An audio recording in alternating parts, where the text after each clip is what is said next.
Friends, my self Krishna Lohan. स्वागत है आपका फिर से नई वीडियो में।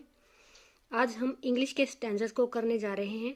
किस तरह से करने हैं, क्या नया पैटर्न है या कितने नंबर का यहाँ आपका स्टैंजा जो है आएगा, लिखने का तरीका जो कि आपको पूरे के पूरे यहाँ पे मार्क्स दिलवा सके, तो उसको मैं आज यहाँ आपको सिखाऊंगी। स्टैंजा कोई भी इंग्लिश का अगर करना है तो उसको हमें सबसे पहले 3 तरीकों में डिवाइड करते हैं।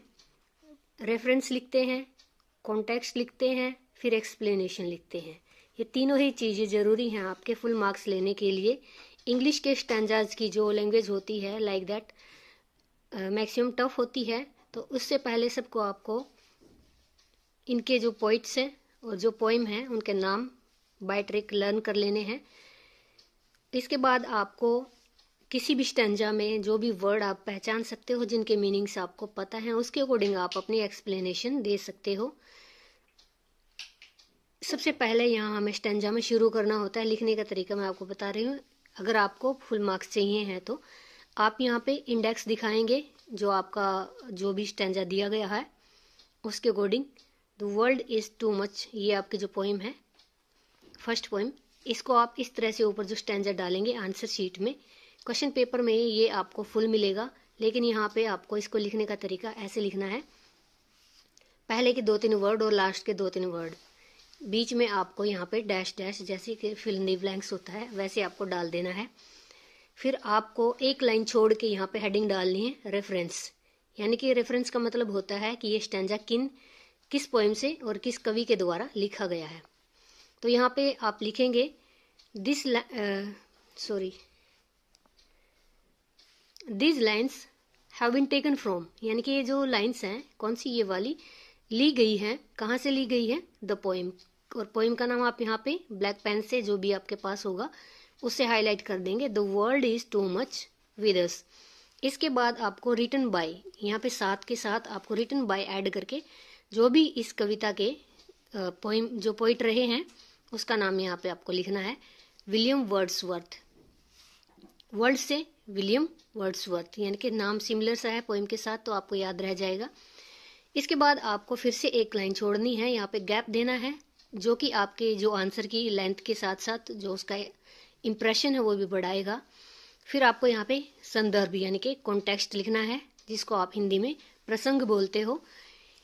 इन दिस पोएम, इस कविता में, poet represents the growing materialism of the modern man.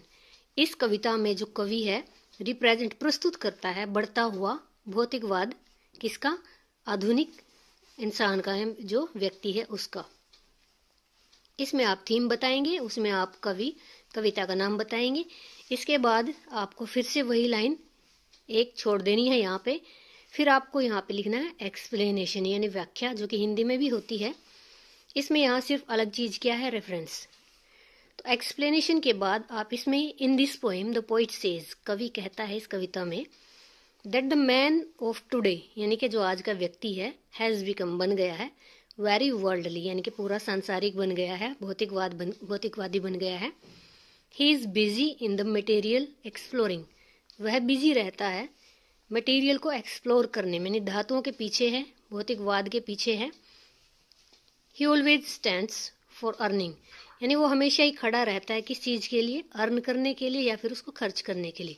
2 processes होती हैं, first is earning and second is spending. Okay, in this way we waste our powers, इस तरह से हम अपनी शक्तियों को अर्न करने में, स्पेंड करने में खर्च कर रहे हैं या वेस्ट कर रहे हैं। We do not take interest, हम इंटरेस्ट नहीं लेते हैं किसमें, इन नेचर, प्रकृति में हम बिल्कुल भी रुचि नहीं लेते हैं। We have given our hearts to the materialist things, यानी हमने दे दिया है अपने दिलों को, या फिर हम जो हमारा झुकाव है वो बढ़ गया है किसकी तरफ, जो है भौतिकवादी वस्तुओं के प्रति। ठीक है, materialistic things. This is a bad deal, ये क्या है, एक बहुत ही बुरी डील है या बहुत बुरा सौदा है। Thus the poet represents man's growing materialism, इस प्रकार जो कवि है वो प्रस्तुत करता है, ये फिर आपको क्या बताना है, जो आपने कॉन्टेक्स्ट में लिखा था यही आपको लास्ट की लाइंस में ऐड कर देना है।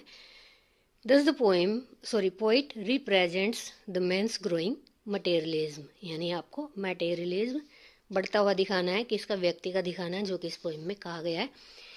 इंग्लिश और हिंदी में ये डिफरेंस होता है कि इंग्लिश में आपको यहाँ पे रेफरेंस डालना है और हिंदी में क्या होता है, यहाँ लास्ट में आपको विशेष लिखना होता है, जिससे आप व्याकरण की दृष्टि से या कविता का भाव बताते हैं उसमें। इंग्लिश में ऐसा कुछ नहीं है। इंग्लिश में सिर्फ आपको रेफरेंस में कवि, कविता का नाम, कॉन्टेक्स्ट में उसका मुख्य भाव क्या है, किसका मुख्य भाव, पूरी पोइम का नाम बता के आपको सिर्फ जो आपका यहाँ पे स्टैंजा है उसका ही बताना है। फिर आपको एक्सप्लेनेशन दे देनी है। कॉन्टेक्स्ट की लास्ट लाइन्स आपको इसमें ऐड कर देनी है, यानी कि आपको दो काम एक ही जगह से निपट जाएंगे। अगर आप इसको लर्न कर लेते हैं तो इसके यहाँ लास्ट में ऐड करने के लिए आपको ये सेंटेंसेस बिल्कुल तैयार मिल जाएंगी। हर किसी पॉइंट के बीच में आप एक एक लाइन छोड़ देना, जिससे कि आपको बहुत ही अच्छे मार्क्स मिलेंगे। ये आपका प्रस्तुत करने का तरीका होगा।